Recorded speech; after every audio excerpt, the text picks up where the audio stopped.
Jadi kita lanjut tentang uncomplicated pyelonefritis. Salah satu penyakit pada infeksi saluran kemih. Jadi di sini kita bisa lihat saluran urogenital antara laki-laki dan perempuan, di mana laki-laki ada ginjal, ada ureter, kandung kemih, prostat, dan uretra. Sedangkan pada perempuan ya lebih simpel.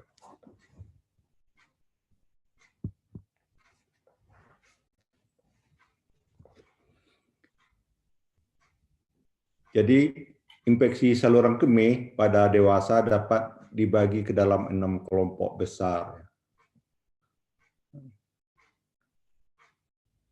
Yang pertama itu acute uncomplicated cystitis pada wanita muda. Yang kedua itu recurrent acute complicated cystitis pada wanita muda. Jadi acute yang sering berulang. Yang ketiga itu acute uncomplicated pyelonefritis pada wanita muda.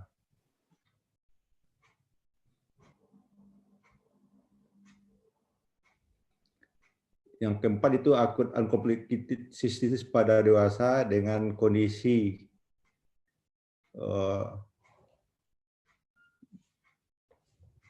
kemungkinan gangguan pada renal atau prostat tanpa dikenal faktor komplikasinya. Ini dikatakan ada laki-laki pada orang tua, kehamilan, diabetes, pemasangan instrumen pada traktus urinarius, kemudian infeksi traktus pada anak, yang mana gejalanya muncul lebih daripada 7 hari.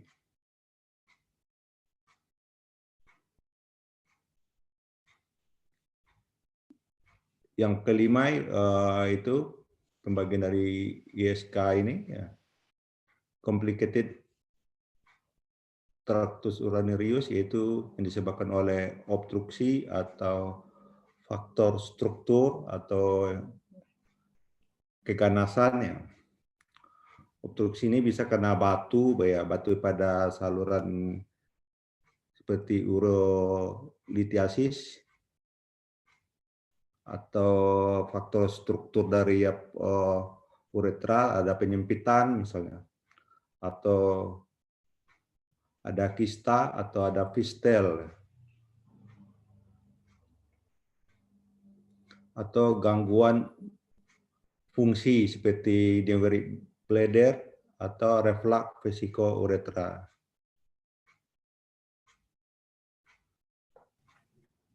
Atau ada benda asing seperti pemasangan stent ureter atau pemasangan nefrostomi. Atau kondisi lain seperti transplantasi ginjal, pemberian imunosupresan,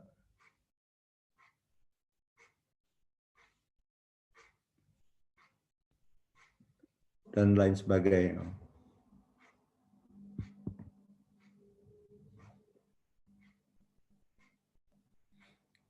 Jadi etiologi daripada uncomplicated upper dan lower daripada infeksi saluran kemih ini umumnya disebabkan pada E. coli 70-90%, dan Staphylococcus dan Saproticus ya sekitar 5-20%.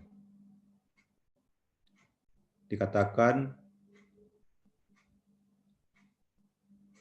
Staphylococcus saproticus jarang menyebabkan akut pyelonefritis.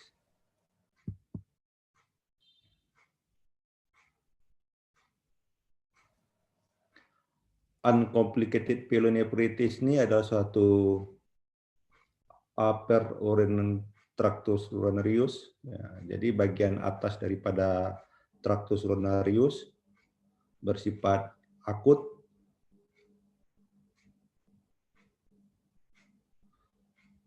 tidak ada gangguan struktur atau gangguan fungsi.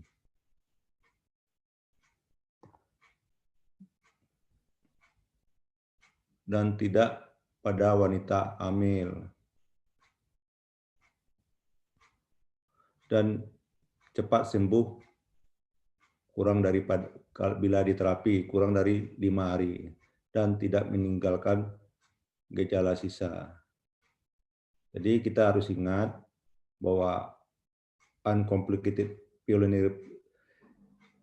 pyelonefritis adalah suatu kelainan pada bagian atas tractus urinarius, bersifat akut, tidak ada gangguan struktur, tidak ada gangguan fungsi, tidak pada wanita hamil, mudah diterapi kecil dari 5 hari dan tidak mengejala sisa. Ini harus wajib hafalnya.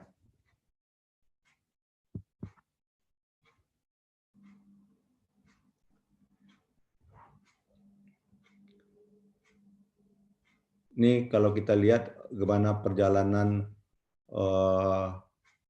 penyakit infeksi ini, ya ascending infection. Ini bisa dari bawah, adanya vesicoureteral junction, ada vesicoureteral, sehingga sampai ke ginjal, reflux intrarenal bisa juga bersifat bakteremia. Seperti adanya infeksi daripada E. coli. Jadi bisa secara hematogen dan bisa secara ascending infection ya. Jadi ini secara patofisiologi penyebab dari pyelonefritis ini ya bisa secara hematogen dan bisa secara ascending infection.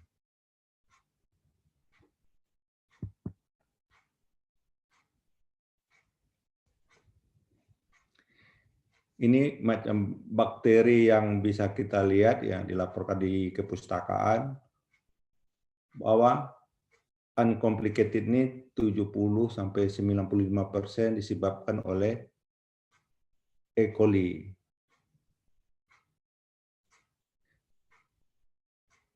21-54%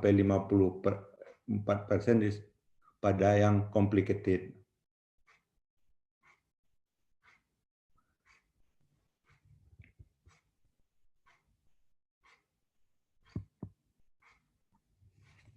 Secara epidemiologi, insiden pyelonefritis pada wanita muda sekitar 3/1000 per tahun ya.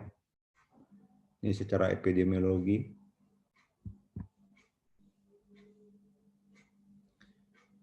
Pada akut uncomplicated pyelonefritis, nah ini adalah clinical syndrome-nya ya, pasiennya demam, temperatur lebih dari 38,5 derajat Celcius, menggigil, sakit pinggang, mual, muntah, dan nyeri tekan pada sudut costovertebrae.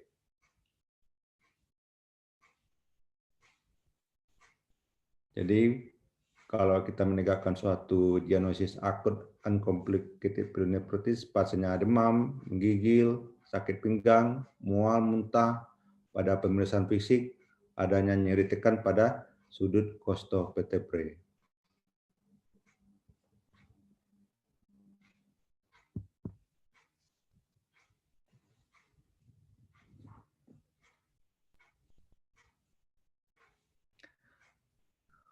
Gejalanya bisa dari ringan sampai kepada sepsis. Bisa juga dengan shock atau tanpa shock dan gagal ginjal.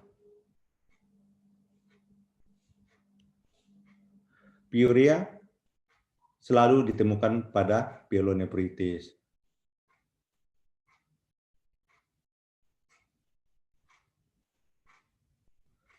pada pemeriksaan urin kultur, pada kita akan temukan jumlah kumannya 104 CFU per mililiter.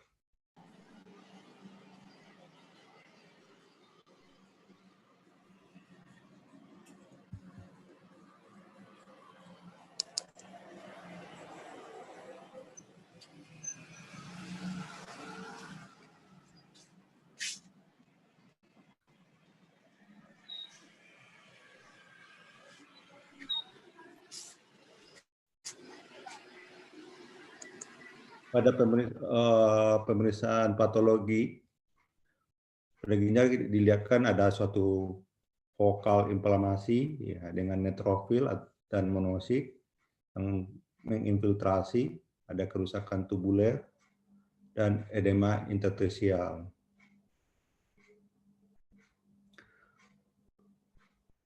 Pengobatan yang efektif yaitu antimikroba, ya, khususnya itu golongan fluoroquinolone.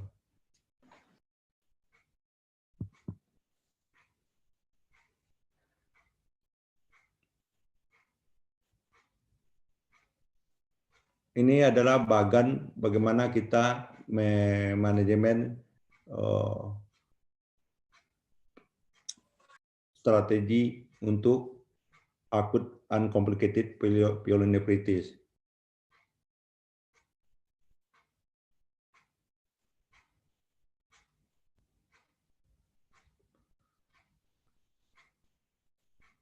Jadi kita harus bisa bedakan ini dulu pada pasiennya ya, pasien dengan gejala akut pyelonephritis atau complicated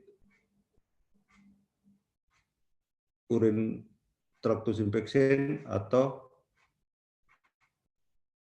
cystitis. Kita harus bisa bedakan apa ini suatu akut uncomplicated pyelonephritis pada wanita muda atau complicated UTI.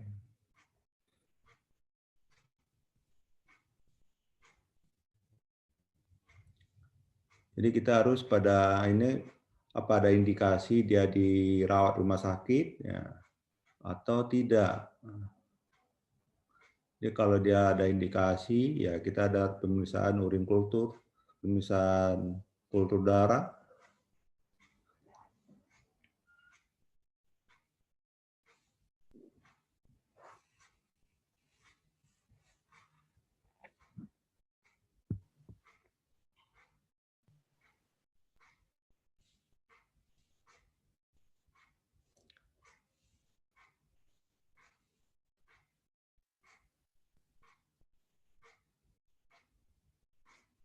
Nih bisa dilihat strateginya ya.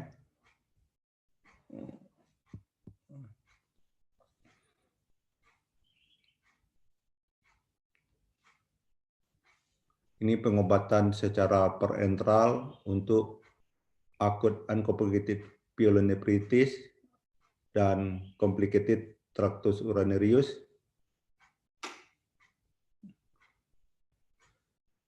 Kita bisa berikan ceftriaxone, cefepime, fluoroquinolone, gentamicin, ya, ampicillin, ya banyak macam-macam antibiotik ya.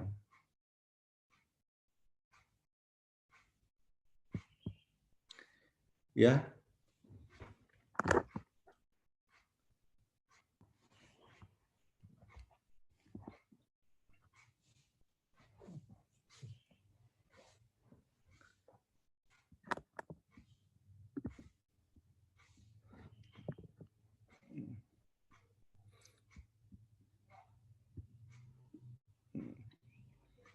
Ya, ada yang bertanya, jadi pyelonephritis itu adalah salah satu bagian dari infeksi tractus urinarius. Ya, jadi kita lihat ada 6 kelompok pyelonephritis. Akut uncomplicated pyelonephritis ini adalah salah satu infeksi tractus urinarius. Jadi kamu harus tahu apa itu pielonefritis uncomplicated. Ini kasusnya sangat banyak di poliklinik dan rawat inap.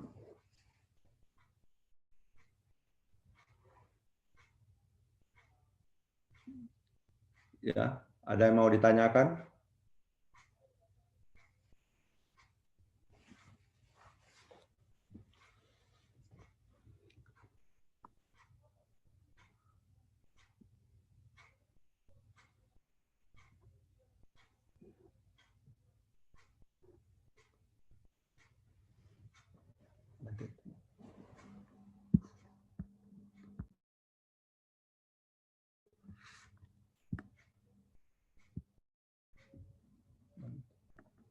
Ini apa lagi?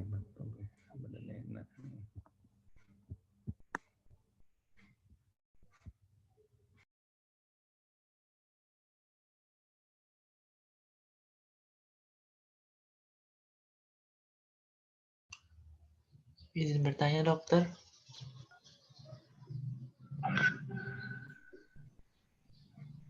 Ya, silakan. Untuk membedakan kapan kita memberi obat yang satu atau obat yang lain itu bagaimana, dokter? Tadi kan ada banyak tuh, dokter.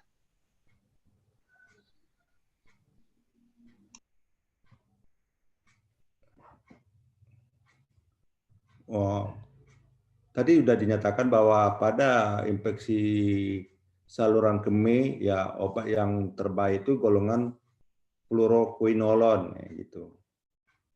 Ya, bisa.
Ini mana tadi yang macam-macam antibiotik tadi?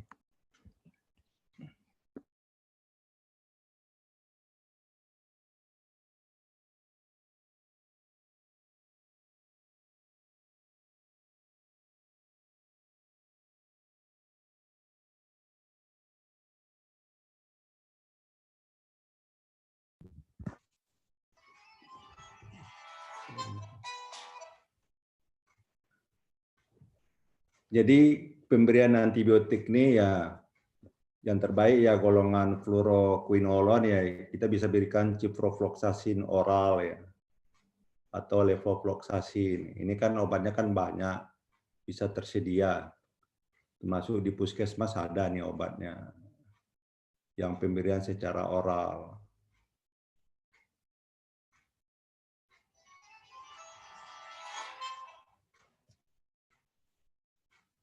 Jadi pada uncomplicated pielonefritis ini kita biasa memberikan ciprofloxacin atau levofloxacin.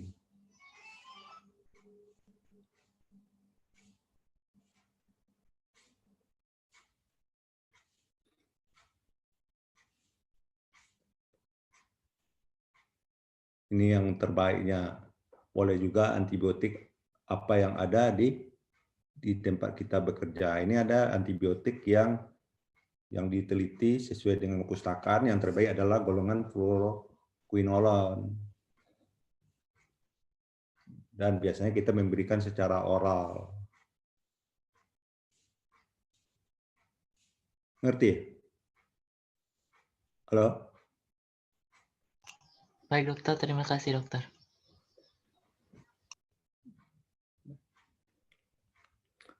Ada yang bertanya lagi?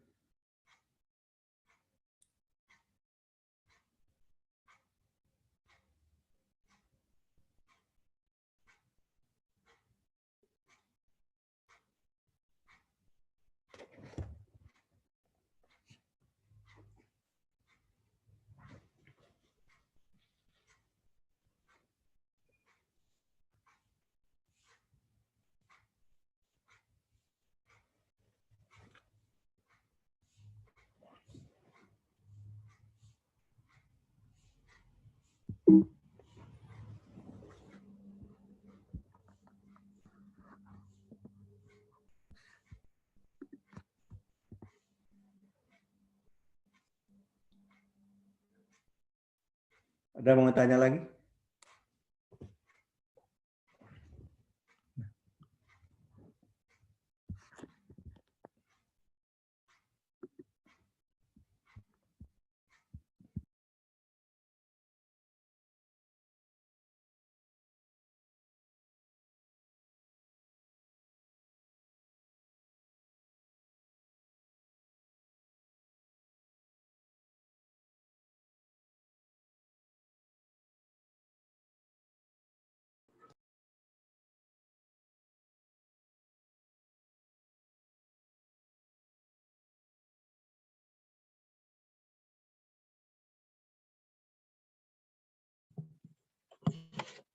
Dokter, izin bertanya, dokter.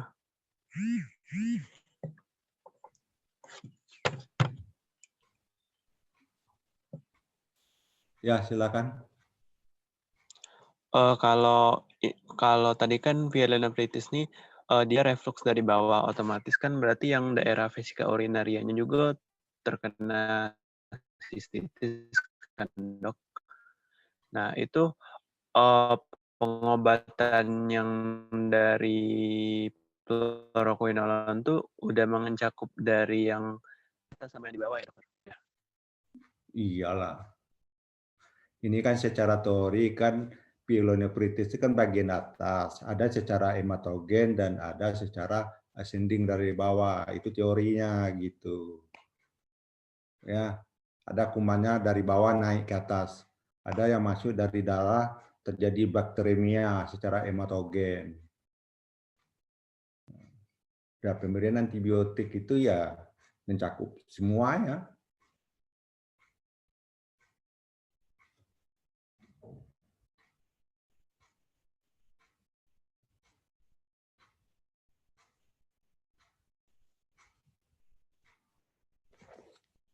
Dokter. Halo.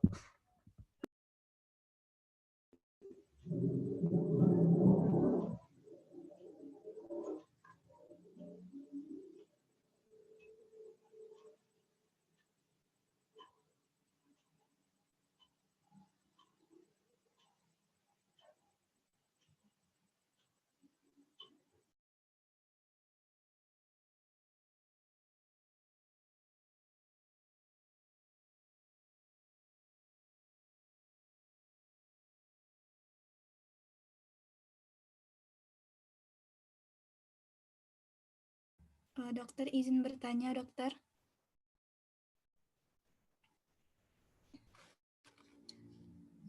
Dokter, izin bertanya, dokter.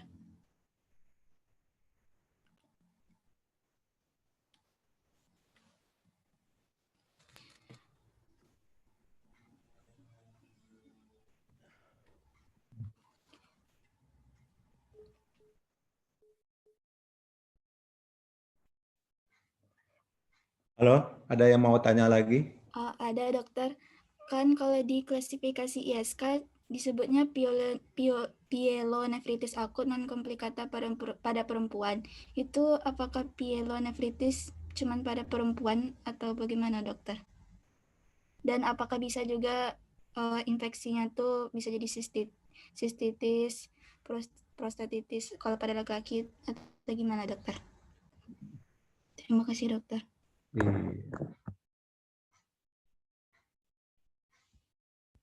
tadi.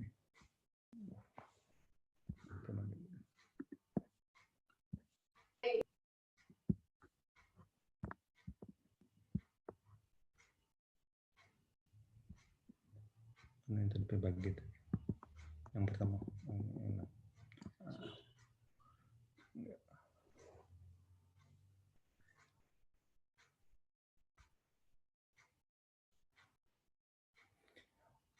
Jadi memang pada wanita itu biasanya pyelonephritisnya uncomplicated atau cystitisnya uncomplicated tanpa komplikasi karena struktur daripada tractus urinariusnya. Beda laki-laki. Laki-laki biasanya itu complicated. Misalnya terjadi pyelonephritis diakibatkan oleh prostat, ya complicated dia.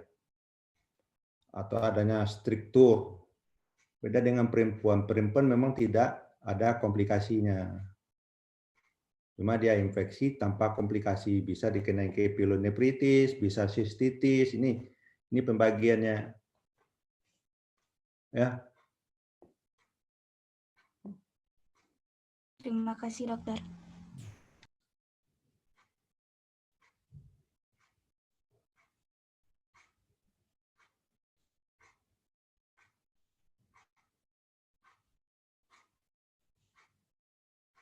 Jadi dengan dari slide ini kita bisa nih belajar nih semuanya kan. Ya mungkin minggu depan kita akan belajar tentang tractus urinarius infection.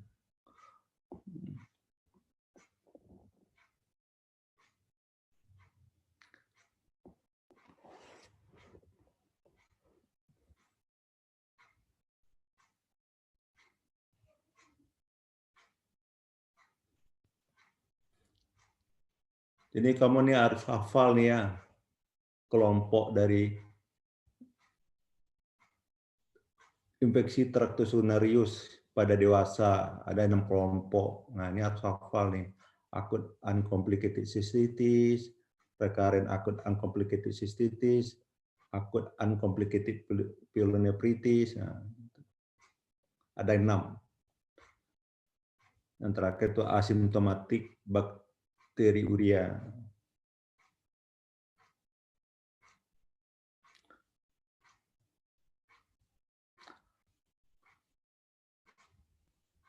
Ada yang mau tanya lagi?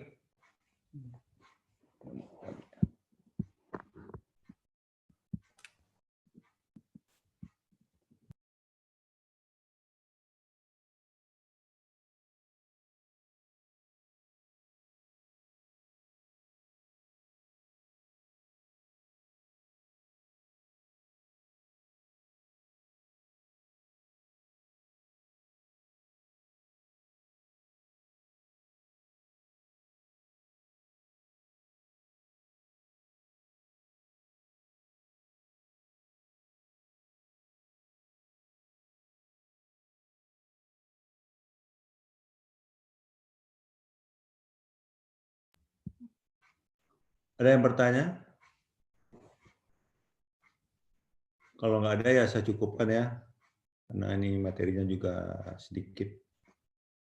Oke ya, saya tutup ya. Assalamualaikum warahmatullahi wabarakatuh. Waalaikumsalam warahmatullahi wabarakatuh. Warahmatullahi Terima kasih dokter.